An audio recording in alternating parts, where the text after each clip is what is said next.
Right breaking లో చూస్తున్నాం. IDPL భూముల కబ్జాపై టీ సర్కార్ సీరియస్ అయింది. విజిలెన్స్ విచారణకు ఆదేశించింది రేవంత్ సర్కార్. సుమారు 4,000 కోట్ల విలువైన భూములపై విజిలెన్స్ విచారణ జరగనుంది. ఇప్పటికే ప్రాథమిక వివరాలు సేకరించారు మేడ్చల్ కలెక్టర్. కొద్ది రోజులుగా ఐడిపిఎల్ భూ కబ్జాలపై ఎమ్మెల్యే మాధవరం, ఎమ్మెల్సీ కవిత పరస్పర ఆరోపణలు చేసుకున్నారు. దీంతో నిజాలు నిగ్గు తేల్చేందుకు ఎంక్వైరీకి ఆదేశించింది ప్రభుత్వం.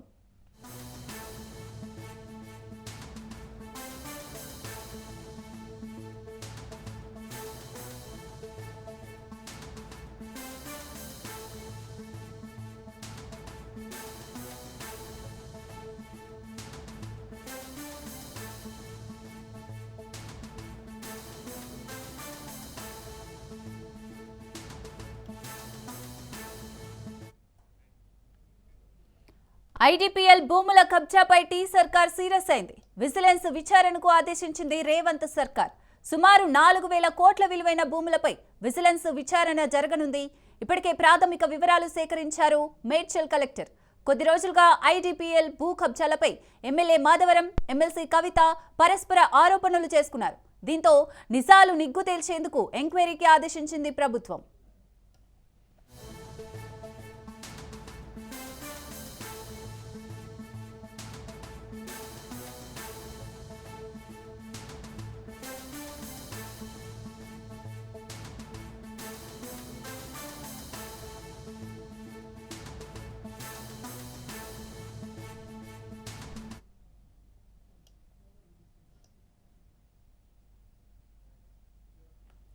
ఐడిపిఎల్ భూముల కబ్జాపై టీ సర్కార్ సీరియస్ అయింది. విజిలెన్స్ విచారణకు ఆదేశించింది రేవంత్ సర్కార్. సుమారు 4,000 కోట్ల విలువైన భూములపై విజిలెన్స్ విచారణ జరగనుంది. ఇప్పటికే ప్రాథమిక వివరాలు కూడా సేకరించారు మేడ్చల్ కలెక్టర్. కొద్ది రోజులుగా ఐడిపిఎల్ భూ కబ్జాలపై ఎమ్మెల్యే మాధవరం, ఎమ్మెల్సీ కవిత పరస్పర ఆరోపణలు చేసుకున్నారు. దీంతో నిజాలు నిగ్గు తేల్చేందుకు ఎంక్వైరీకి ఆదేశించింది ప్రభుత్వం.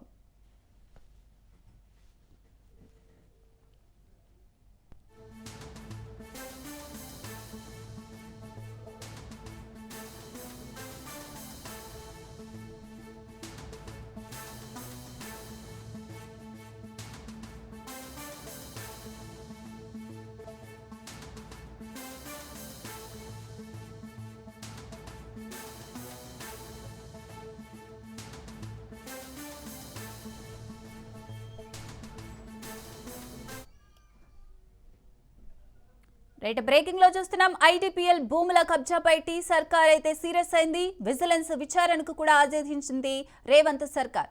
సుమారు 4,000 కోట్ల విలువైన భూములపై విజిలెన్స్ విచారణ జరగనుంది. ఇప్పటికే ప్రాథమిక వివరాలు కూడా సేకరించారు మేడ్చల్ కలెక్టర్. కొద్ది రోజులుగా ఐడిపిఎల్ భూ కబ్జాలపై ఎమ్మెల్యే మాధవరం, ఎమ్మెల్సీ కవిత పరస్పర ఆరోపణలు చేసుకున్నారు. దీంతో నిజాలు నిగ్గు తేల్చేందుకు ఎంక్వైరీకి ఆదేశించింది ప్రభుత్వం.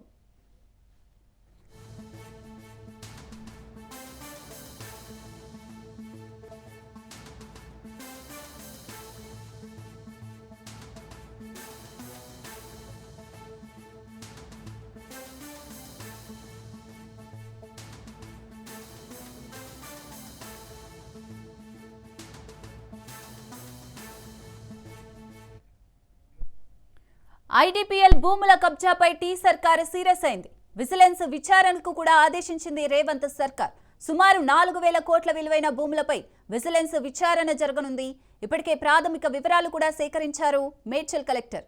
కొద్ది రోజులుగా ఐడిపిఎల్ భూ కబ్జాలపై ఎమ్మెల్యే మాధవరం, ఎమ్మెల్సీ కవిత పరస్పర ఆరోపణలు చేసుకున్నారు. దీంతో నిజాలు నిగ్గు తేల్చేందుకు ఎంక్వైరీకి ఆదేశించింది ప్రభుత్వం. రైట్, ఇక ఐడిపిఎల్ భూముల కబ్జాపై రేవంత్ సర్కార్ అయితే సీరియస్ అయినట్లుగా తెలుస్తోంది. దీనికి సంబంధించి మరింత సమాచారం మా ఇన్పుట్ ఎడిటర్ శ్రీకాంత్ అందిస్తారు. శ్రీకాంత్, ఐడిపిఎల్ భూములకు సంబంధించి ఒక చర్చ గత 2-3 రోజులుగా నడుస్తుంది. ఐడిపిఎల్ భూములకు సంబంధించి ఆల్మోస్ట్ 360 సర్వే నెంబర్లో 150 ఎకరాలకు సంబంధించినటువంటి భూములు ఆల్మోస్ట్ 4,000 కోట్ల రూపాయలకు చెందినటువంటి 4,000 కోట్ల రూపాయల విలువైనటువంటి భూముల కబ్జాలకు గురవుతున్నాయంటూ మాధవరం కృష్ణారావు వర్సెస్ కవిత మధ్యలో మాటల యుద్ధమే నడుస్తోంది. కవిత భర్త పైన ఆరోపణలు చేస్తూ మాధవరం కృష్ణారావు చాలా సంచలన కామెంట్లు చేశారు కబ్జాకు సంబంధించి. ఆ తర్వాత కవిత కూడా దానికి సంబంధించి నా భర్త ఇప్పటివరకు ఎప్పుడు కూడా రాజకీయాల్లో బయటకు రాలేదు, ఆయన పేరు కూడా రాలేదు, సో అట్లాంటి వ్యక్తిని ఈరోజు రాజకీయాల్లోకి లాగుతున్నారంటూ కవిత క్లారిటీ ఇస్తూనే మాధవరం కృష్ణారావు పైన ఆయన కుమారుడి పైన కబ్జా ఆరోపణలు చేయడం జరిగింది.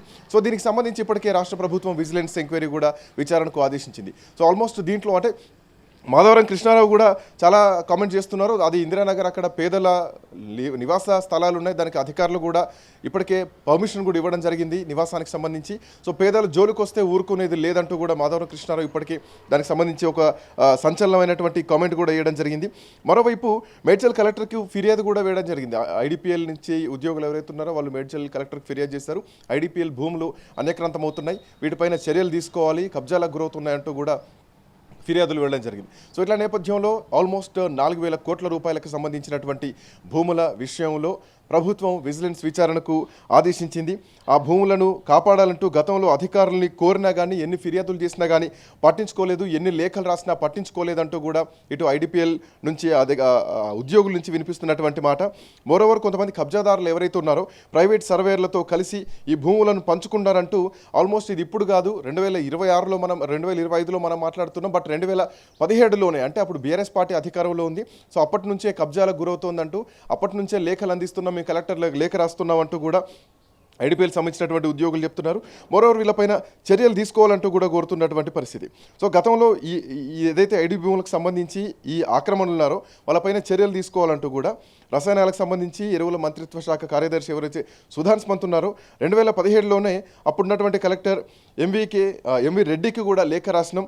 సో ఆల్మోస్ట్ 100 కోట్ల రూపాయలకు సంబంధించినటువంటి భూములు అప్పుడే కబ్జాకు గురయ్యాయంటూ మీ ఆరోపణలు చేసిన 2017లోనే. బట్ రాను అది ఇంకా చాలా తీవ్రంగా మారుతోంది. ఇప్పటికే ఆల్మోస్ట్ దీంట్లో వందలాది ఎకరాలు ఇప్పటికే దీంట్లో ఆల్మోస్ట్ 4,000 కోట్ల విలువైనటువంటి భూములపైన కబ్జా గురవుతున్న 150 ఎకరాల వరకు కూడా ఇది అన్యక్రాంతం అవుతున్నాయంటూ కూడా చెప్పడం జరిగింది. కూకట్పల్లిలో ఉన్నటువంటి 376 సర్వే నెంబర్ ఏదైతే ఉందో ఆ సర్వే నెంబర్లో ఇక్కడ కబ్జాలకు గురవుతోందంటూ ఆరోపణలు వినిపిస్తున్నాయి. మోరోవర్ దీంట్లో మాధవరం కృష్ణారావుతో పాటు ఆయన కొడుకు ఎవరైతే ఉన్నారో ఆ కొడుకు వీళ్ళంతా కూడా కబ్జాలు చేస్తారంటూ కూడా కవిత ఆరోపిస్తున్నారు.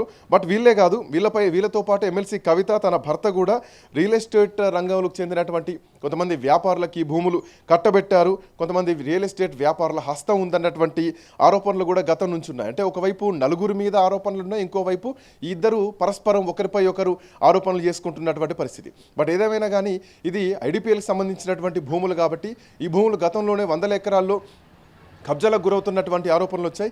ఈరోజు వీళ్ళిద్దరి మధ్యలో జరుగుతున్నటువంటి మాటల యుద్ధంతో ఐడిపిఎల్ భూములు ఆల్మోస్ట్ 150 నుంచి 200 ఎకరాల వరకు కూడా ఇవి కబ్జాలకు గురవుతున్నాయంటూ వస్తున్నటువంటి ఆరోపణల నేపథ్యంలో ప్రభుత్వం చర్యలకు సిద్ధమవుతోంది. సో దీనిపైన ఒక సమగ్రమైనటువంటి విజిలెన్స్ విచారణకు కూడా ఆదేశించడం జరిగింది. ఐడిపిఎల్ కేటాయించినటువంటి మొత్తం భూములు దరిదాపు 900 ఎకరాలు ఉంది. సో 900 ఎకరాల్లో ఇందులో కొంత రెస్ట్రిక్టెడ్ జోన్ ఏదైతే ఉందో అది 22A చేర్చాలంటూ, ఆ తర్వాత మిగతా ఏదైతే కొనుగోలు అమ్మకాలు జరుగుతున్నాయో వాటిపైన అడ్డుకట్ట వేయాలి అంటూ కూడా, అంటే అధికారులు ఎవరైతే పర్మిషన్స్ ఇస్తున్నారో పేదల కోసం అని చెప్పి ఇల్లు కట్టుకోవడానికి అని చెప్పేసి నివాస యోగ్యాలకని వాటికి అడ్డుకట్ట వేయాలి, ఈ భూములను కాపాడాలంటూ కూడా ఇప్పటికే దీనిపైన ఒక కంప్లైంట్స్ కూడా రైజ్ అవుతున్నటువంటి పరిస్థితి. బట్ ఏదేమైనా కానీ ఈ ఆక్రమణలకు సంబంధించి ఒక సమగ్ర నివేదిక ఇవ్వాలంటూ కూడా ప్రభుత్వం విజిలెన్స్ విచారణకు ఆదేశించింది. ఈ విచారణలో ఏమేమి నిజాలు బయటికి తేలబోతాయి, ఎవరెవరు ఈ భూములకు సంబంధించినటువంటి కబ్జాలో ఉన్నారు, ఎవరెవరు కబ్జా చేశారన్నటువంటి పూర్తి విషయాలు తేలేటువంటి అవకాశం అయితే కనిపిస్తుంది. మొత్తానికి ఐడిపిఎల్ భూములకు సంబంధించినటువంటి 900 ఎకరాల్లో ఆల్మోస్ట్ 150 నుంచి 200 ఎకరాలకు సంబంధించినటువంటి ఈ కబ్జా గురవుతున్నటువంటి భూములు ఇప్పుడు రాజకీయ రగడకు కారణమవుతున్నటువంటి పరిస్థితి మాత్రం కనిపిస్తోంది. అటు మాధవరం కృష్ణారావు వర్సెస్ కల్వకుంట్ల కవిత మధ్యలో మాటల యుద్ధమే జరిగింది. అటు కృష్ణారావు పైన వచ్చినటువంటి ఆరోపణలు ఆయన ఖండిస్తున్నారు, కవిత భర్త అనిల్ పైన చేసినటువంటి కామెంట్స్ని ఇటు కవిత కూడా ఖండిస్తూ దానికి సంబంధించి ప్రభుత్వం సమగ్ర విచారణ జరిపించాలంటూ కూడా కవిత చెబుతూనే గతం నుంచి అంటే బీఆర్ఎస్ పార్టీ అధికారంలోకి వచ్చినప్పటి నుంచి 2014 నుంచి ఎవరెవరు ఏమేమి అక్రమాలు చేస్తారో అన్నీ బయట పెడతాం, ఏదో రోజు నేను ముఖ్యమంత్రి అవుతాం, ముఖ్యమంత్రిని అయిన తర్వాత వీళ్ళ భరతం పడతానంటూ ఆమె చేసినటువంటి కామెంట్స్ కొంత అఫ్కోర్స్ రాజకీయ పరంగా చర్చనీయాంశంగా మారినా కానీ ఏదేమైనా కానీ ఇది ఐడిపిఎల్ భూములకు సంబంధించినటువంటి విషయం కాబట్టి ఈ విషయంలో ప్రభుత్వం ఏం నిగ్గు తేల్చుతుందో చూడాల్సినటువంటి అవసరం అయితే ఉంది Siri. Right, thank you Srikanth.